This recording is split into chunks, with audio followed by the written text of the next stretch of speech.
Je passe la parole à Marc Répond. Merci.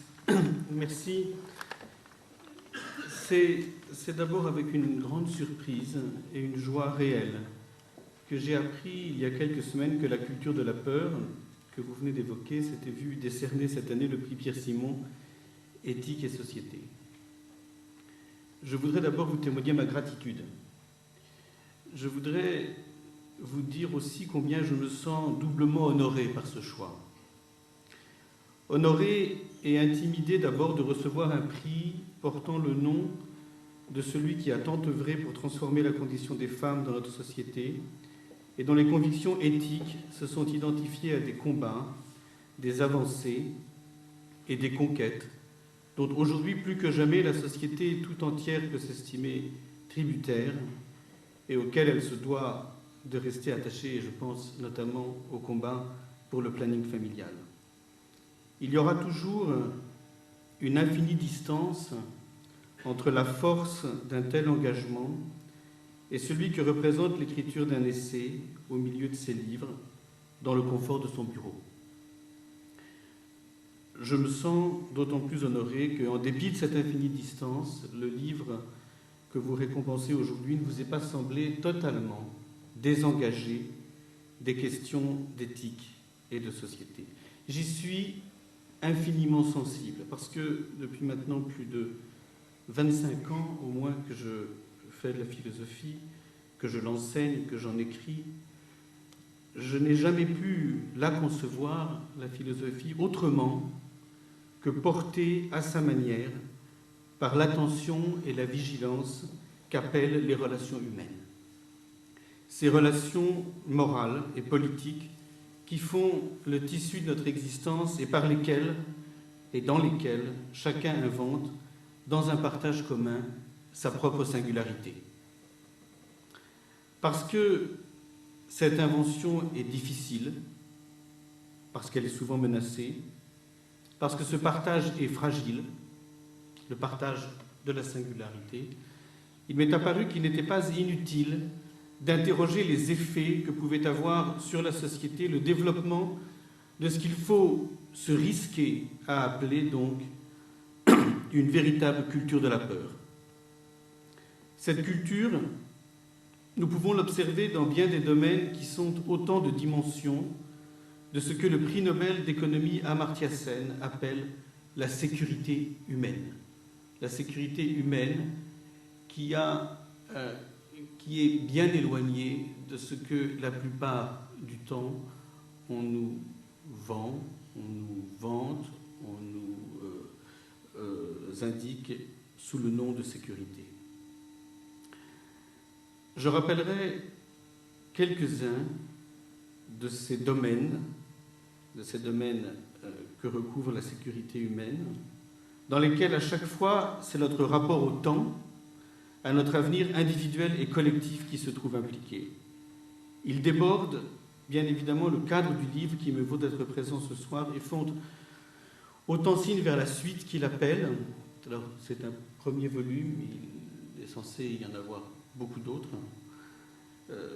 qui font signe autant vers la suite qu'il appelle que vers les travaux d'autres chercheurs, toutes disciplines confondues. Il dessine en tout cas les contours d'un chantier qui dépasse les capacités d'un seul et par lequel de nombreux travaux sont d'ores et déjà concernés. Et je dirais, d'ici un instant, quelles responsabilités y sont engagées. En dressant ici l'inventaire de ces domaines, c'est un peu comme si je me prêtais à cet exercice philosophique un peu convenu qui consiste à faire la radioscopie du temps présent. 5 domaines, à tout le moins, sont concernés. La peur, déjà, est de façon variable partie prenante des relations que nous entretenons avec une partie de nos concitoyens. Elle s'alimente aux faits divers, tant il est vrai qu'il n'est pas de jour où les journaux, la radio, la télévision, mais également les technologies numériques, avec leur pouvoir de diffusion et de propagation accélérée de l'information, ne se focalisent sur telle forme d'incivilité, tel acte de délinquance, telle violence criminelle, assurée à l'avance de la fascination qu'ils exercent. Deuxième domaine, elle concerne ensuite notre rapport au travail. D'une part, elle est devenue une composante indépassable de la façon dont nous appréhendons sa transmission transgénérationnelle, la transmission transgénérationnelle du travail. Nous avons peur de la précarité et de la raréfaction de l'emploi quand ce n'est pas pour nous, à tout le moins pour nos proches et dans la plupart des cas pour nos enfants, peur de ce que l'avenir leur réserve. D'autre part, et nous en avons eu de nombreux témoignages depuis quelque temps, la peur procède aussi sur les lieux de travail eux-mêmes, des pressions exercées par les objectifs fixés, les performances exigées, les défis imposés et le chantage à l'incompétence qui les accompagne. Donc, deuxième domaine, le travail, le milieu du travail, le rapport au travail, la place du travail dans nos existences et dans celles de nos proches. Troisième domaine impliqué, j'ai évidemment quelques scrupules à en parler ici devant un public infiniment mieux informé. Ça, c'est le volume dont je me dis que je ne saurais jamais le faire. C'est la relation que chacun entretient avec son propre corps, mais aussi avec celui de ses proches. C'est tout ce qui a trait à la santé. Et tout ce qui a trait à la santé est susceptible d'être affecté par une peur qui est toujours complexe, plurielle, divisée entre des appréhensions contradictoires. Elle est conjointement peur de la maladie et des médecins, de l'épidémie et des vaccins, demande de protection et crainte des dispositifs qui l'assurent.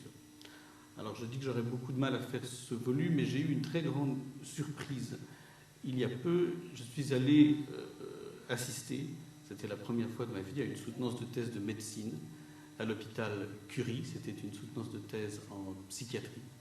Et elle concernait, cette thèse, l'accompagnement des malades et en partie c'était la prise en charge cognitive et émotive de la peur qui touche les malades qui apprennent qu'ils sont atteints d'un cancer. Et ma surprise a été, en assistant à cette soutenance de thèse, de découvrir que la personne qui soutenait sa thèse utilisait les mêmes concepts que j'utilisais dans la culture de la peur, sans que ni elle ni moi ne puissions le savoir. Donc je me suis dit qu'effectivement, quelques-uns des concepts utilisés dans ce premier volume pouvaient peut-être, à condition d'avoir le temps et la patience de se donner une très grande information, pouvaient servir à analyser aussi la peur dans ce domaine très particulier qui est celui de la santé.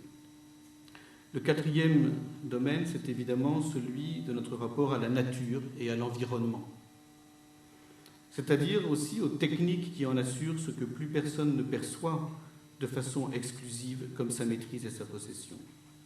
Et là encore, comme vous pouvez le constater, dans la mise en question d'une appropriation et d'une exploitation sans limite de ces ressources, de moins en moins inépuisables, c'est à nouveau la peur qui a le premier mot.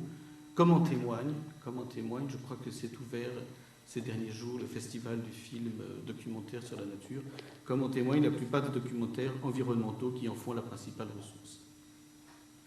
Donc je suis forcément très schématique ce soir, il ne s'agit pas de s'étendre sur chacun de ces domaines sur lesquels il y aurait beaucoup à dire sur les responsabilités qui s'y trouvent engagées et sur la complexité des peurs qui s'y trouvent impliquées. Le cinquième domaine, avec lequel j'en termine, dont là encore d'autres ici parleraient infiniment mieux que moi, c'est celui des relations internationales, du rapport entre les puissances, de ces nouvelles menaces qui, année après année, se sont inscrites dans le paysage complexe de notre perception du monde. Donc voilà ce qui m'intéresse, c'est la façon dont la peur affecte notre perception du corps, notre perception de la nature, notre perception du monde humain qui nous entoure, donc des relations internationales.